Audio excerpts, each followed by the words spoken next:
ala ukhbirukum biman tuharramu alaihinna, maukah engkau kuberitahu orang yang diharamkan tersentuh api neraka? Qalu, para sahabat menjawab, bala ya Rasulullah, ya Rasul. Qala ala kulli hayyinin layinin qaribin sahlin, yaitu tiap orang yang punya sifat hayyin, ulangi, layyin, qarib, sahal. Ulangi,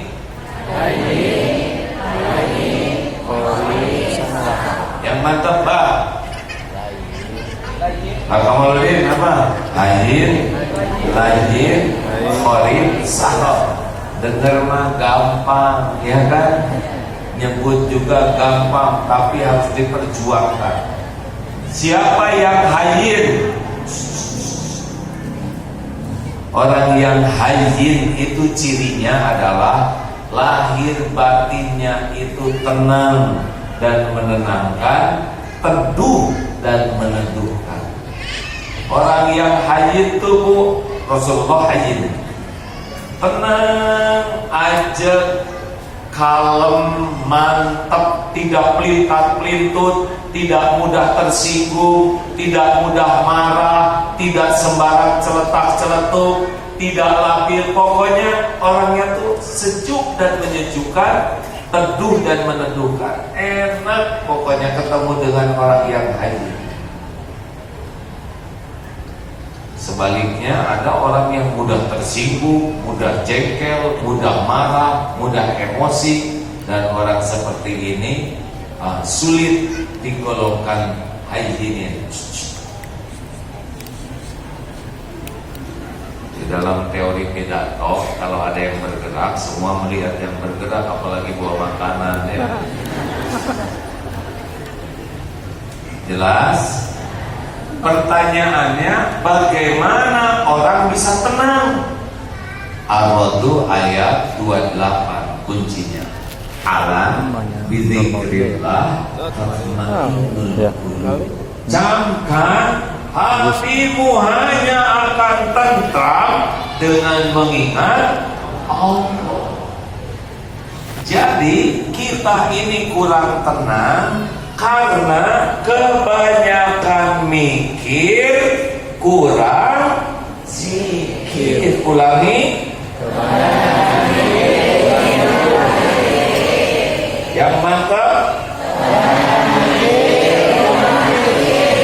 Kita ini stres karena kebanyakan mikir, kurang zikir. Harusnya bagaimana? Kebanyakan mikir.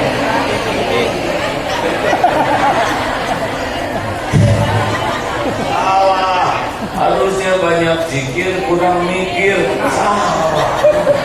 Gak mau saya punya istri kurang mikir. Ibu mau punya suami kurang mikir? Yang benar adalah tiap mikir jadi zikir. Itu.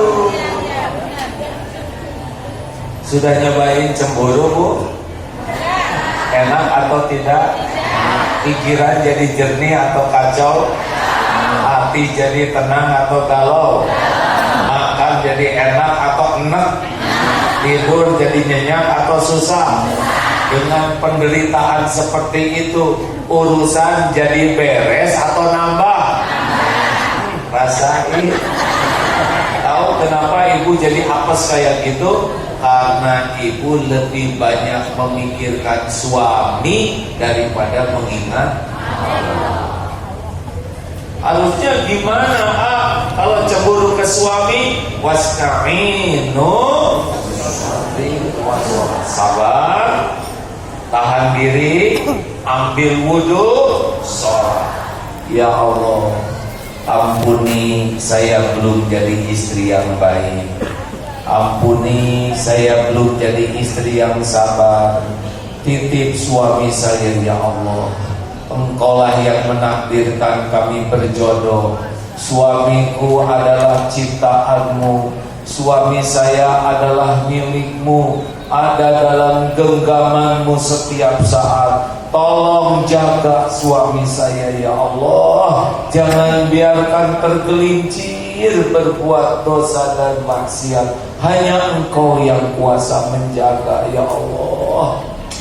Didengar tidak oleh Allah? Dilihat tidak ibu-ibu yang sholat? Allah melihat bagaimana ibu ini munajat, mendengar doanya, disia-siakan tidak oleh Allah.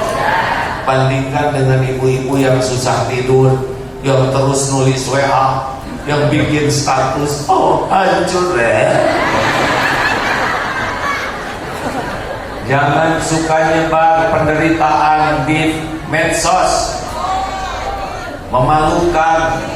Tahu tidak orang-orang yang suka menyebar berita curhat di medsos, kata penelitian katanya ya, 80% orang tidak peduli kepada curhat kita. 17% yang baca gembira melihat kita menderita. Sisanya 3% lagi baca. Jangan, gak ada gunanya curhat ke orang kecuali orang yang punya iman dan punya ilmu yang benar. Gampang curhat, nyebarnya lebih gampang. Curhat ke Allah aja. Ingat anak, ingat siapa? Allah. Ingat istri, Pak, ingat. Ya Allah, alhamdulillah kau titipi istri yang bawel begini. Masya Allah, saya jadi baik akhlak saya gara-gara istri saya rewel. Misal begitu Pak, bangun tidur, udah doa dulu Pak, belum doa dulu. Tahukah doanya? Allahumma barik lana. Bukan, itu doa makan. Alhamdulillahilladzi ahyana ba'dama amatana wa ilaihi nusyur. Masa kakek-kakek nggak tahu doa bangun tidur? Baik Bu. Istri yang begitu baik atau tidak? Itu yang menjerumuskan ke surga. Tiap suami bikin salah dikoreksi. Lihat Pak, jaga pandangan, yang halal cuma istrimu, jangan lihat istri orang. Dosa tahu Pak, kalau Bapak melihat terus hatinya jadi keras, jadi kotor, nggak bisa benar ibadahnya. Jangan, ibu teh rewel, kalau saya gitu, insya Allah. Paling gampang ngobrol sama istri mas, siap, insya Allah saya perbaiki ya Bu. Gitu. Yang gimana sih, semua salah. Pak, ini siapa? Ya, wanita emang gitu. Jadi lelaki mah bagian disalahin, telat pulang dicariin, udah pulang, terima ya, nggak usah ngambek-ngambek, tenang aja, dunia baik-baik aja. Karena sayang istri Pak, hanya caranya memang begitu banyak bunyinya.